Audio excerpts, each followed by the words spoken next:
Mais um ano termina e o clima de retrospectiva invade o Memória PUC TV. Durante o ano, muitas foram as matérias que marcaram os nossos programas. Numa disputa que envolvia força e técnica, a equipe do Esportes Gerais encarou um desafio de queda de braço. Confira um trecho da matéria exibida no mês de junho. Bom, gente, eu vim aqui conferir a luta de braço, mas não vai dar pra ir embora sem experimentar de verdade. Então eu vou disputar com a Meridiane. Eu confesso que é muita audácia da minha parte, mas vamos ver no que vai dar.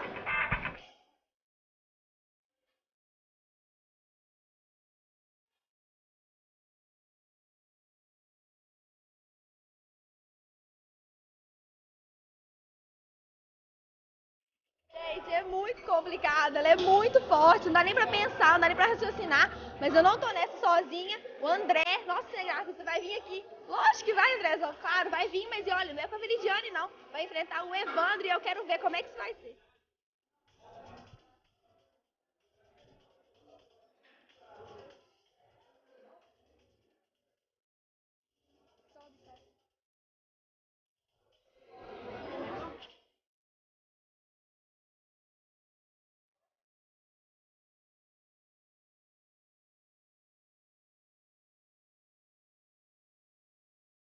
Pô, não deu nem pra pensar, não. Eu achei que tava rolando aqui. Eu já tinha matado.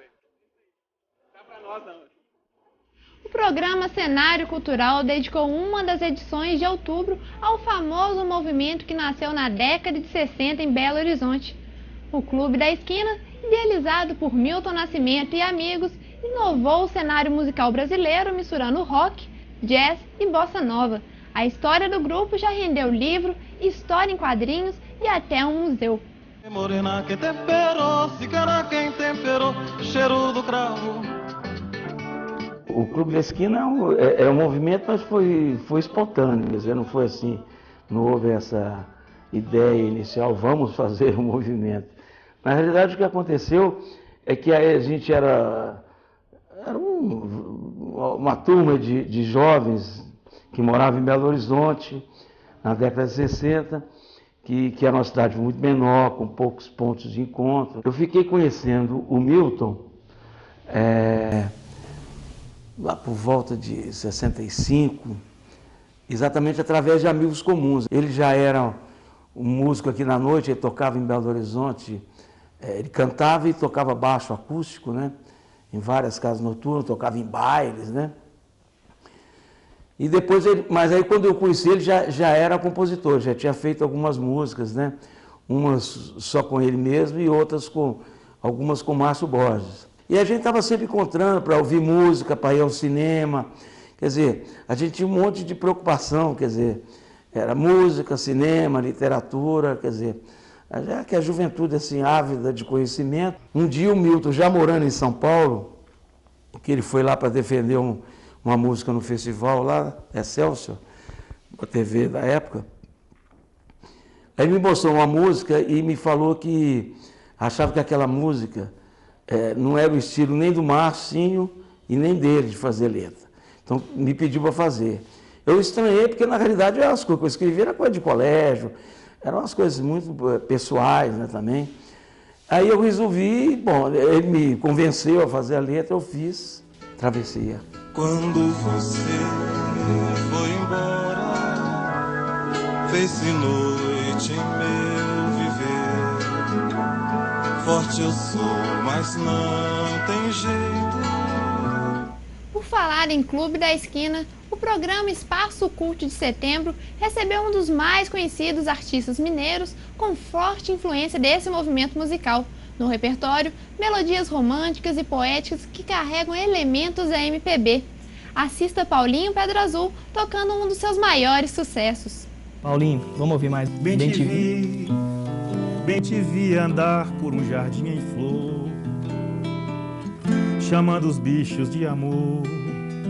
Tua boca pingava mel. Canta aí, Marco, lá. Bem te quis e ainda quero muito mais. Maior que a imensidão da paz, bem maior que o sol. Onde estás? Voei por este céu azul, andei estradas do além, onde estará meu bem? Onde estás? Nas nuvens ou na insensatez? Me beije só mais uma vez, depois volte pra lá. Bem te vi andar por um jardim em flor, chamando os bichos de amor, tua boca pingava mel. Bem te quis, e ainda quero muito mais, maior que a imensidão da paz e bem maior que o sol. Onde estás? Voei por este céu azul, andei estradas do além, onde estará meu bem? No Espaço PUC de Setembro, uma demonstração de amor e carinho entre irmãos que virou livro. Leonardo e Eduardo colocaram em páginas depoimentos e histórias que ensinam o verdadeiro valor da amizade. Eles estiveram no estúdio da PUC TV. Olha só. Ele é um ser humano especial, dono de uma energia vital, um cavaquinista sem igual, artista teatral, referência musical, dançarino magistral, o meu irmão sensacional. Esse trecho reproduz um pouco da ideia do livro Manudal. A obra registra os relatos de um irmão apaixonado. Além de trazer informações científicas sobre a deficiência, conta também como a família de Dudu, portador da síndrome de Down, mudou após sua chegada. Uma história de muita superação. Para falar mais sobre ela, eu recebo aqui no estúdio Leonardo Gontijo, autor do livro, e o irmão Eduardo Gontijo, o Dudu, personagem principal dessa história. Gente, seja muito bem-vindo ao Espaço PUC. Boa tarde, muito bem-vindo. Muito obrigado pelo convite. Leonardo, eu queria que você contasse um pouquinho como que surgiu a ideia de você criar esse livro. Então, Bruna, esse livro, coincidentemente, foi lançado no dia 19 de setembro, que foi aniversário do Dudu de 21 anos. Então, essa história já vem há 21 anos, né? E ela foi colocada no papel brevemente. Coincidentemente, quando o mês que minha filha nasceu, eu coloquei no papel em 30 dias. Só que essa história já vem, esses 21 anos, eu já fui coletando relatos, e chegou um momento que não cabia mais dentro de mim. Então eu quis expressar esse amor, que é muito forte, muito intenso, para alguma forma, e essa forma que eu encontrei foi através de uma declaração de amor que foi dedicada a ele no aniversário de 21 anos dele. E o livro narra um pouquinho dessa história desde o seu início, né? Desde o nascimento do Dudu. Conta um pouquinho pra gente disso. Sim, eu tentei abordar no livro toda a trajetória, né, desde quando ele nasceu, as dificuldades que a gente teve, resgatei depoimentos dos meus pais, familiares, profissionais envolvidos nessa história, até os dias atuais. Então essa trajetória de 21 anos foi recheada de informações, de momentos difíceis, momentos lindos, momentos mágicos, e eu acho que culminou numa obra que eu acho que, espero que tenha mais, como eu coloquei no prefácio, mais 50 anos e muito mais tempo, que a gente tem muito para viver em conjunto. Dudu, o que você achou quando você ficou sabendo que o Leonardo estava escrevendo um livro para você? Então, é que o livro, para mim, é tudo que eu sinto por ele. E dou tudo para ele. Quando eu fiquei sabendo do livro, eu fiquei muito emocionado e muito feliz de ter um irmão como eu sempre amei. E, Dudu, qual uma música que você dedicaria para ele e para toda a sua família? Qual música? Como é grande, pode ser? Pode ser.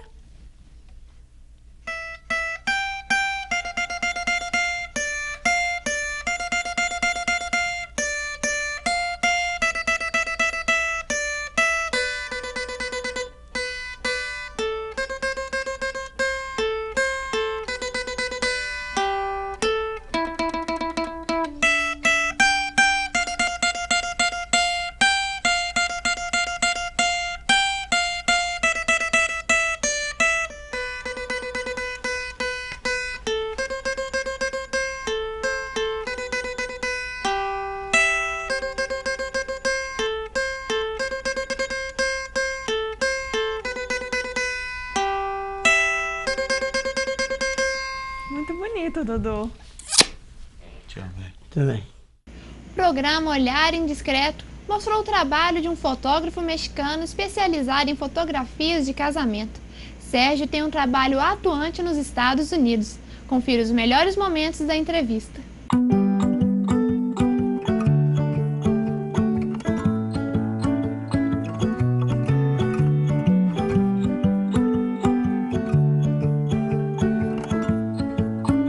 Well, my name is Sergio. I'm a wedding photographer. I studied to be an electrical engineer. I practiced as an electrical engineer for many years, and I studied in Mexico, electrical engineering. I moved to the US in 1994. I worked as an electrical engineer, as a project manager for many years, until 2002. I went to my brother's wedding in Mexico, and I saw the wedding photographer having a lot of fun. And I was not having a lot of fun at my work. I was making money, but not a lot of fun. And I saw this guy. I had never touched a camera before in my life. I have never used a camera. And I saw this photographer having so much fun. And that day I decided to become a wedding photographer. I did not have a camera, so the day after I bought a camera, an SLR, and I went online to find out how to use it. And I started using it and practicing in 2003. And I started shooting weddings that same year, and people were telling me that I was doing a good job, and the clients would give me hugs, hug at the end of the day, and that made me feel very good. Nobody at my work ever gave me a hug, after completing a project.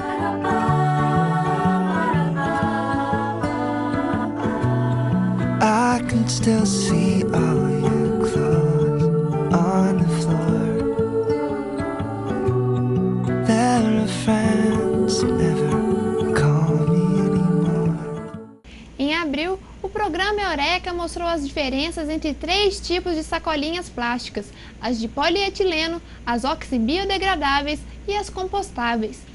Assista ao trecho do programa em que a professora de Engenharia Ambiental, Cristiane Finzi, explica algumas diferenças. A oxibiodegradável e a de polietileno, elas são derivadas de petróleo. Qual que é a diferença entre essas duas? Uma tem um aditivo que, em situações específicas, como temperaturas de 40 graus Celsius e presença de oxigênio, a taxa de degradação dela era mais rápida. A outra não. A biodegradável ou a compostável, ela é de amido de milho. Ela é de um polímero natural. Apesar da origem orgânica da sacola compostável, o tempo de deterioração ainda é desconhecido. Mas nada comprova que isso leve 6 meses, 3 meses. Tudo depende da situação em que ela está. Se ela tiver um aterro sanitário, ela vai estar sujeita às ações das bactérias do aterro sanitário. E essa colinha, ela não é simplesmente o plástico, ela tem a tinta. Essa tinta não degrada tão fácil. A equipe do Revista viajou para Brasília para acompanhar os bastidores do Campeonato Mundial de Motocross Freestyle. A competição reuniu muita gente na esplanada dos ministérios. Essa é a pista da segunda etapa do Campeonato Mundial Freestyle de Motocross. Durante uma semana, 600 caminhões trabalharam para transformar a paisagem da esplanada dos ministérios, centro do poder político do país. No local, nada que lembrasse o cotidiano de Brasília. Depois de 3 anos de espera, o ambiente era de muita expectativa pela volta do X-Fighters ao Brasil. E o X-Fighters empolgou o público. Milhares de pessoas invadiram a arena montada na esplanada dos ministérios para ver um show de acrobacia dos pilotos mais insanos do planeta.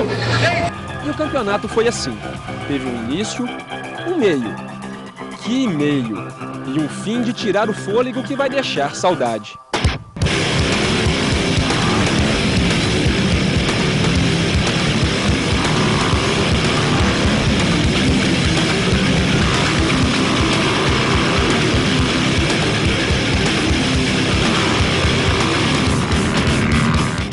Memória PUC TV de hoje termina aqui. Se quiser rever alguns de nossos programas, entre em contato com a gente pelas nossas redes sociais.